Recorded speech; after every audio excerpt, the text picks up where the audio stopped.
책임감이란 맡아서 해야 될 임무라든지 의무를 중히 여기는 마음, 그게 이제 책임감입니다. 가정에서 부모의 책임은 가족을 부양하고 자녀를 잘 양육하는 중요한 자리입니다. 특히 하나님을 섬기는 부모의 책임은 자녀를 믿음으로 양육하는 일입니다. 그러니까 학교에 자녀를 유기하듯 내팽개치거나 소위 전문가라 일컬어지는 교사들에게만 무엇을 배우는지도 모른 채 그냥 맡기기만 하는 건 부모의 책임을 다하지 못하는 겁니다. 자기가 한 건 없고 다른 사람들에게 다 맡겼기 때문에 나중에 자녀들이 커서는 부모 알기를 옆집 사람 정도 돼야듯 무심코 돼야 하는 겁니다. 부모는 자녀들을 잘 양육해야 됩니다. 특히 신앙의 부모는 반드시 하나님의 말씀대로 양육해야 됩니다. 단순히 사회의 엘리트로 키우는 것이 목표가 되면 안 된다는 것. 신앙의 자녀로 잘 키워야 됩니다. 그게 하나님을 믿는 부모의 책임입니다. 나라의 대통령의 책임은 국민을 안전하고 행복하게 해주는 것. 그런데 그런 책임은 잊어버리고 자기 권리와 자기 자리만 내세워서 권력만 사용하면 존경도 못 받고 결국 시간이 지나면 그 자리에서 불명예스럽게 내려와야 됩니다. 항상 자기에게 주어진 책임은 무엇인지를 알고 거룩한 부담으로 책임을 완수해야 된다는, 특히 하나님의 자녀로, 크리스찬으로, 국민으로서 맡겨진 일에 책임을 다하는 것이 참 중요합니다. 야곱은 자녀들이 많은 집의 가장이었습니다. 한국도 몇십 년 전만 해도 가정들마다 자녀들이 굉장히 많았습니다. 자녀들을 양육한다는 것이 그 당시 분위기로 봐서 쉽지 않았는데 그래도 자녀들이 많다 보니까 자녀들끼리 알아서 책임을 완수하면서 살았습니다. 그런데 야곱의 아들들은 이때까지만 해도 자기들의 책임을 다하지 않고 서로 책임을 전가하고 있었습니다. 그래서 야곱이 아들들을 나무란 겁니다. 1절에 그때 야곱이 애굽에 곡식이 있음을 보고 아들들에게 이르되 너희는 어찌하여 서로 보고만 있느냐, 그겁니다. 그러니까 그때라는 건 언제냐면 요셉이 애굽의 국무총리가 된 지 8년째가 되는 해입니다. 애굽에 곡식이 많다는 소문이 있으니 가만히 앉아만 있지 말고 가서 곡식을 사오라라고 지금 말을 하는 것. 2절에 야곱이 또 이르되 내가 들은즉 저 애굽에 곡식이 있다 하니 너희는 그리로 가서 거기서 우리를 위하여 사오라. 그러면 우리가 살고 죽지 아니하리라 하며.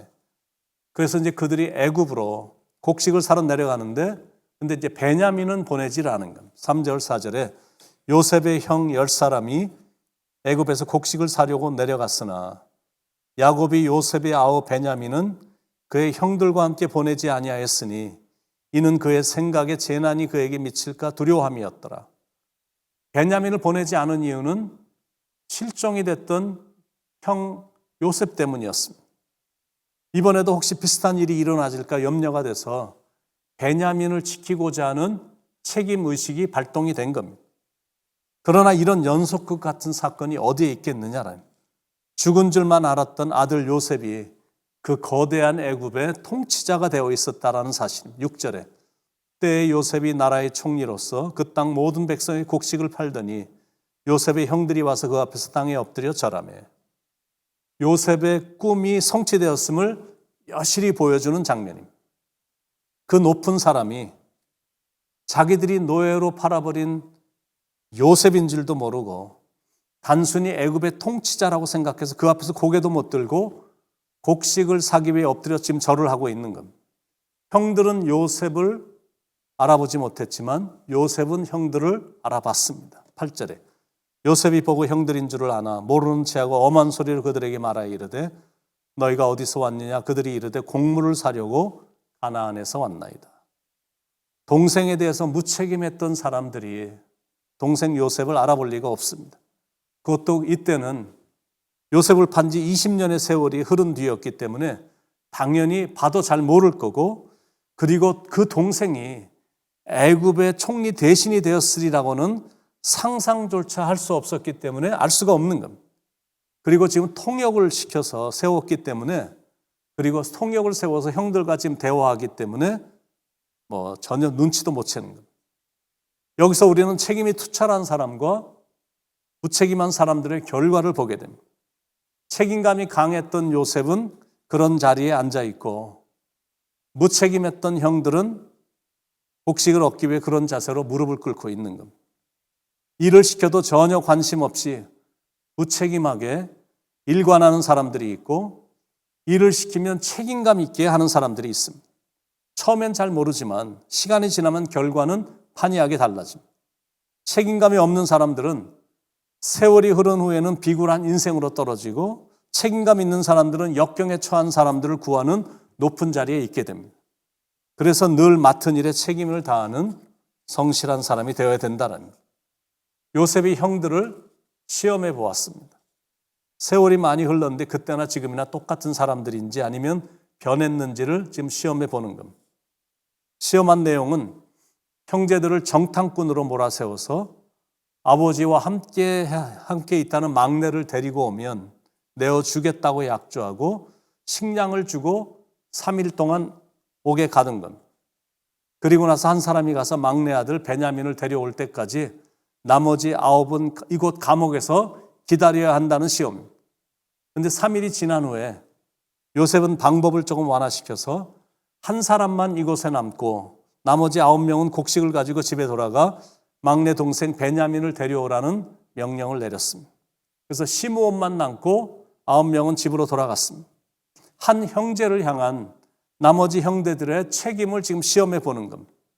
그리고 형들과 진정한 화해를 이루기 위해서는 형들의 지난날의 잘못에 대해서 회개가 선행되어야 됐기 때문입니다. 왜냐하면 회개 없이 그냥 받아주기만 하면 여전히 무책임하고 방자하게 행동할 가능성이 있기 때문입니다. 이 명령을 받고 형제들은 요셉이 알아듣지 못할 거라 생각하며 자기들끼리 지금 수군수군 대고 있는 겁니다. 21절에 그들이 서로 말하되 우리가 아우의 일로 말미암아 범죄하였도다. 그가 우리에게 애걸할 때 그 마음의 괴로움을 보고도 듣지 아니하였으므로 이 괴로움이 우리에게 임하도다. 형들은 20년 전에 동생 요셉을 판 것에 대해 뉘우치기 시작했습니다. 동생 요셉이 구덩이 밑에서 가슴 아프게 애원하는 것을 보고도 못 들은 척 한 과거의 무책임을 지금 통감하고 있는 겁니다. 그때 장남인 르우벤도 후회하는 동생들을 거들었습니다. 22절 르우벤이 그들에게 대답해 이르되 내가 너희에게 그 아이에 대하여 죄를 지지 말라고 하지 아니하였더냐. 그래도 너희가 듣지 아니하였느니라. 그러므로 그의 핏값을 치르게 되었도다 하니 무책임하면 무책임한 대우를 받게 되는 법입니다. 그러나 이제 자기들의 무책임했던 과거를 진심으로 회개하기 때문에 결국 축복으로 인도함을 받게 되는 겁니다. 요셉의 형들은 정말 잔인한 사람들이었거든요. 자기 동생을 구덩이에 쳐넣어서 그냥 거기서 그대로 굶어 죽도록 내버려둔 사람들이었습니다. 그런데 그동안 보니까 많이 변했어요. 양심의 가책과 후회의 말을 서로 나눌 정도로 인격적인 변화가 일어난 겁니다.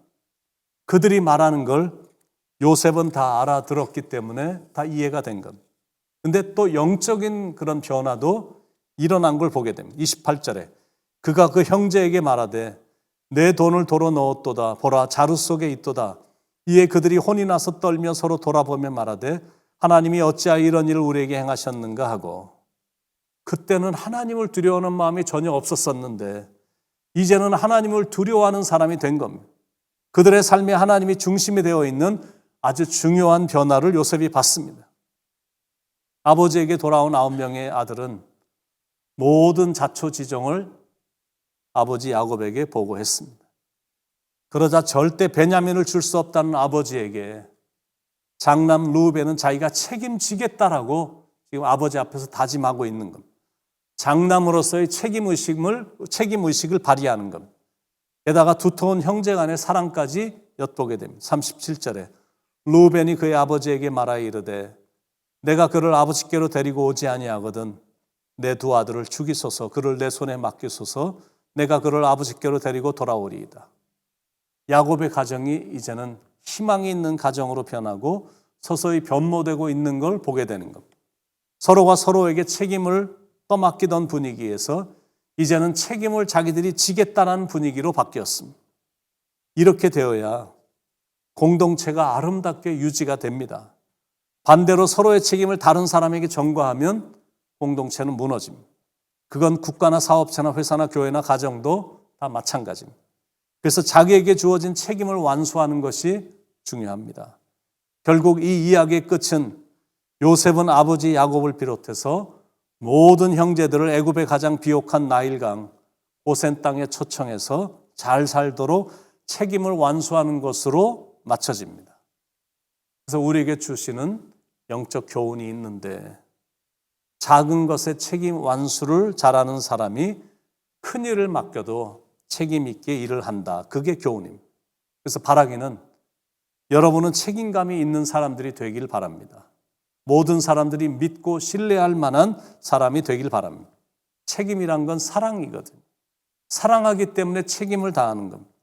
자녀를 책임지려고 하는 이유는 자녀에 대한 사랑 때문입니다. 교회를 책임지려고 하는 이유도 교회에 대한 사랑 때문입니다.